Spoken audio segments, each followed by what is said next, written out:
Шановні колеги, ми продовжуємо робочий день. We continue working day, and now the floor is given to the representative of the Ministry of Defense on the ATO-related issues, Colonel Andriy Lysenko.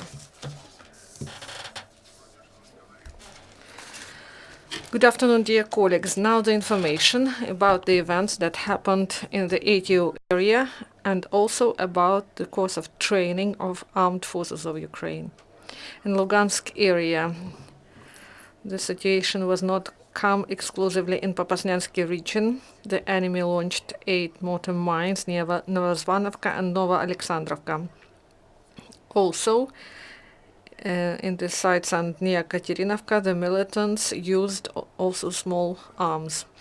In the Donetsk area, the number of shellings decreased. The enemy focused fire at the positions near Avdiivka, launching 46 mortar mines, and also it opens fire with the use of small arms and grenade launchers. One more armed provocation was in the region of Lugansk village. At the same time, the number of enemy provocations in the Mariupol area is twice as big as in 2 other areas taken together. The situation was not calm along the front line. From Krasnogorovka to Shirokina, the militants started shelling at 1 a.m. and used heavy weapons banned by Minsk agreements. The occupants actively used artillery against Shirokina, launching 74 shells of 122 mm of caliber in the region of Shirokina, Vodyaneta, Lakivka, Lebedinska, and Slavne.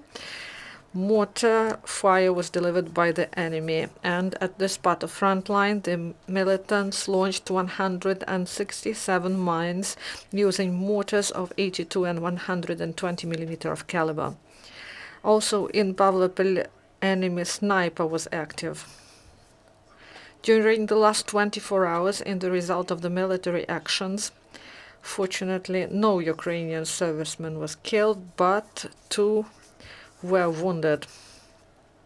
And according to the information provided to the railway station to Sukhodilsk town, an echelon came with 6 railway cars with ammunition.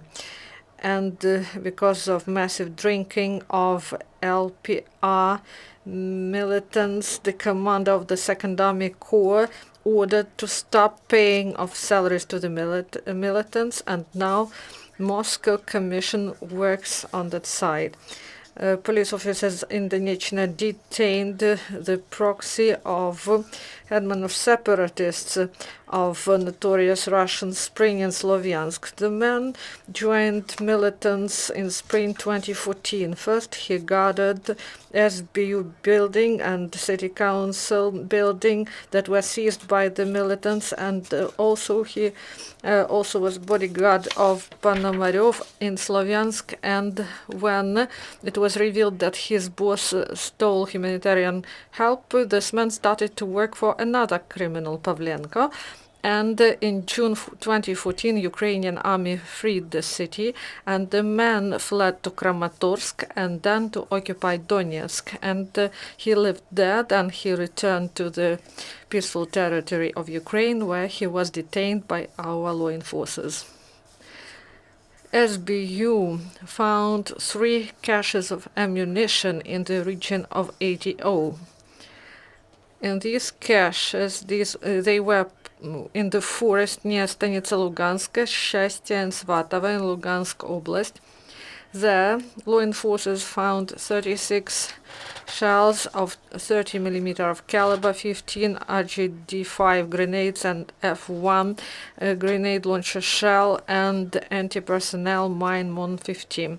And also law enforcers together with the servicemen found anti-personnel fragmentation mine near Mayorsk checkpoint in Donetsk Oblast that had Russian marking. And the members of subversive group of the enemy were fairly punished. The regional court of Zaporizhia sentenced subverters of DPR that starting 2015 carried out a terror attack in the town. 3 participants of this criminal group made an explosion near the office of volunteer organization and at the building of Zaporizhzhia state administration. In the course of detention of the subverters, law enforcers confiscated 5 grenades and a plan for carrying out terror attacks in commissariats and the courts of Zaporizhzhia. It was identified that criminals got money and orders from the militants in the occupied territories, and now, by the decision of the court, all 3 subverters will spend 7 years in prison. And this is one of many decisions that testify that punishment for those who commit heavy crimes is unavoidable. And also, special forces continue to be reinforced. 35 sergeant instructors of this elite formation completed their training. During 6 months, they were undergoing a course in accordance with the curricula of joint multinational group. There are specialists from Ukraine, United States, Lithuania, Latvia, and Estonia. And Ukrainian forces become stronger and display more battle readiness to repel the enemy and to defend the state from external aggression. Also, the students of the platoon of Marines of Military Academy in Odessa underwent field exercises. There were some technical tasks and firing exercises. They overcame the barrier line, then they made their first jump from Mi-8 helicopter. They were sworn in as Marines, and this is the best way how to celebrate the Day of Marines of the Armed Forces of Ukraine. We congratulate all Marines, and we thank you for your courage and for your duty and for your that you defend the territorial integrity of our state. And thank you. So now the questions. Please introduce yourself first.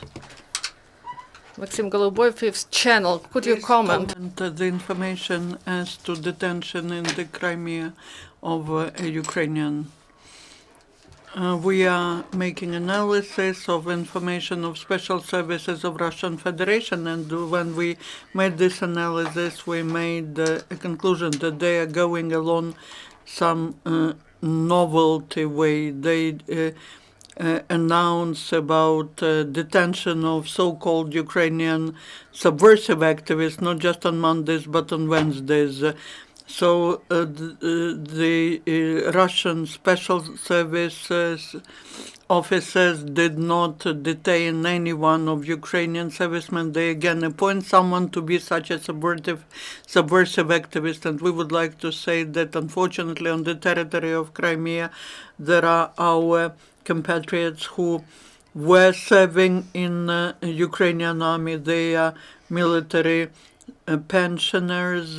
They reside on the territory of Crimea, but that is a probable potential, so to say, to declare them one day Ukrainian subversive activists.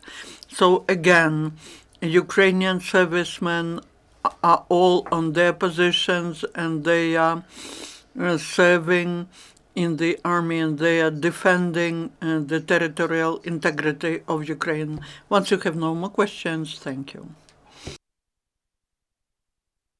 Шановні колеги, наступна подія о 13:00.